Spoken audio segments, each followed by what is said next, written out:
Hi friends, ಎಲ್ಲರೂ ಹೇಗಿದ್ದೀರಾ? ಚೆನ್ನಾಗಿದ್ದೀರಾ? ನಾನು ಚೆನ್ನಾಗಿದ್ದೀನಿ, ನೀವೆಲ್ಲ ಚೆನ್ನಾಗಿದ್ದೀರಾ ಅಂದ್ಕೊಂಡಿದ್ದೀನಿ.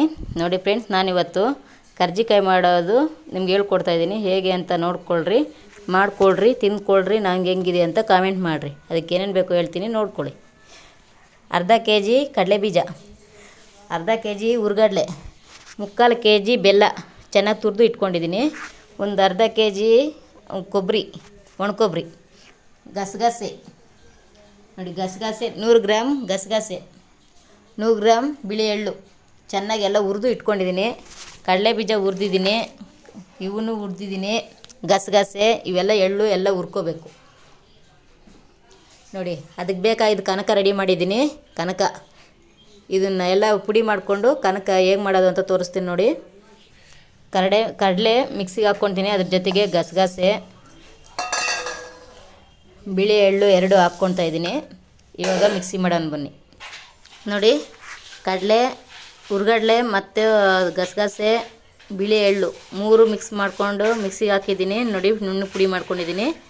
ಈಗ ಕಡಲೆ ಬೀಜ ಹಾಕ್ಕೊಂಬಂದು ಬರ್ರಿ. ಕಡಲೆ ಬೀಜ ಯಾಕ್ರಿ ಒಟ್ಟು ತೆಗ್ದಿಲ್ಲ ಹಾಗೆ ಹಾಕ್ಕೊಂಡಿದ್ದೀರಾ ಅಂತೀರಾ? ಯಾಕಂದರೆ ಇದು ಒಟ್ಟು ತೆಗಿದೇ ತಿನ್ನೋದೇ ಆರೋಗ್ಯಕ್ಕೆ ಒಳ್ಳೇದ್ರಿ. ಹಿಂಗೆ ತೆಗೆದು ತಿಂದರೆ ಏನು ಪ್ರಯೋಜನ ಇಲ್ಲ. ಇದ್ರ ಮೇಲೆ ಇರೋ ಚಿಪ್ಪೆ ಹೋದ್ಮೇಲೆ ಏನು ಅಷ್ಟೊಂದು ಆರೋಗ್ಯಕ್ಕೆ ಒಳ್ಳೇದೇನಲ್ಲ. ಈ ಚಿಪ್ಪೆ ಸಮೇತ ತಿಂದರೆ ಆರೋಗ್ಯಕ್ಕೆ ಒಳ್ಳೆಯದು. ಬೇಕಾದರೆ ನೀವು ಆಯುರ್ವೇದಿಕಲ್ಲಿ ಚೆಕ್ ಮಾಡ್ಕೊಳ್ರಿ, ಈ ಥರ ತಿನ್ನೋದೇ ಒಳ್ಳೆಯದು ಅಂತ ನಿಮಗೆ ಗೊತ್ತಾಗುತ್ತೆ. ಅದ್ರ ಜೊತೆಗೆ ಒಂದು ಸ್ವಲ್ಪ ಕೊಬ್ಬರಿ ಹಾಕ್ಕೊಂಡು ಮಿಕ್ಸ್ ಮಾಡ್ಕೊತಾ ಇದ್ದೀನಿ, ಮಿಕ್ಸಿಗೆ ಹಾಕ್ಕೊತೀನಿ ನೋಡಿ. ಒಂದು 10 ಏಲಕ್ಕಿ ಆದರೆ ಸುಲಿದ್ಬಿಟ್ಟು ಹಾಕ್ಕೊಂಡಿದ್ದೀನಿ. ಅದನ್ನು ಮಿಕ್ಸಿ ಮಾಡಿಕೊಂಡು ಇದರಲ್ಲಿ ಹಾಕ್ಕೊತಿದ್ದೀನಿ ನೋಡಿ.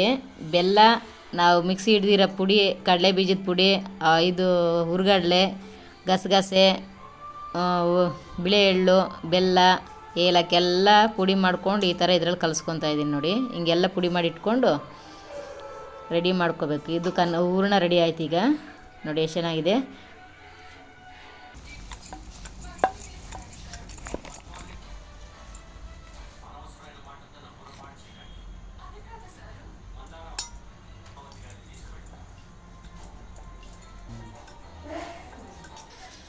ನೋಡಿ, ಎಣ್ಣೆ ಬಾಣಲಿ ಇಟ್ಟು ಎಣ್ಣೆ ಒಲೆ ಮೇಲೆ ಇಟ್ಟಿದ್ದೀನಿ.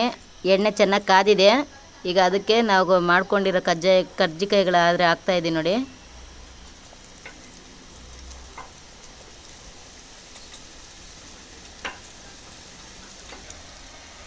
ಹಂಗೆ ತಿರ್ವಾಕ್ಕೋಬೇಕು. ಒಂದು 2 ನಿಮಿಷ ಬಿಟ್ಟು ಹಿಂಗೆ ಹಿಂದೆನೇ ಆ ಥರ ತಿರ್ವಾಕ್ಕೋಬೇಕು. 2 ಕಡೆನೂ ಚೆನ್ನಾಗಿ ಬೇಯಬೇಕು ನೋಡಿ. ಚೆನ್ನಾಗಿ ಬೆಂದಿದೆ, ತೆಗ್ದಿದ್ದೀವಿ ಈಗ ನೋಡಿ. ಈ ಥರ ಇರುತ್ತೆ. 1 ತಿಂಗಳು 2 ತಿಂಗಳು ಇಟ್ಕೊಂಡ್ರು ಕೂಡ ಹಾಳಾಗಲ್ಲ. ಈ ಥರ ಮಾಡ್ಕೊಂಡು ಇಟ್ಕೊಂಡು ಮಕ್ಕಳಿಗೆ ಬಂದವಾಗ ಕೊಟ್ಟು ಕಳಿಸ್ರಿ. ಹಾಸ್ಟ್ಲಲ್ಲಿ ಅಲ್ಲಿ ಇಲ್ಲಿ ಇರ್ತಾರಲ್ಲ ಅಂತ ಮಕ್ಕಳಿಗೆ ಮಾಡಿ ಕಳಿಸ್ರಿ, ನೀವು ತಿನ್ನಿರಿ. ನಾವು ನಮ್ಮ ಮಕ್ಕಳಿಗೋಸ್ಕರ ರೆಡಿ ಮಾಡಿದ್ದೀವಿ. ಇವನ್ನ ಮಕ್ಕಳಿಗೆ ತುಂಬ ಇಷ್ಟ, ಹಾಗಾಗಿ ಮಾಡ್ತಾಯಿದ್ದೀವಿ. ವರಮಹಾಲಕ್ಷ್ಮಿಗೋಸ್ಕರ ಮಾಡಿದ್ದೀವಿ, ಹಾಗೆ ತಿನ್ನೋಕ್ಕೂ ಆಗುತ್ತೆ ಅಂತ.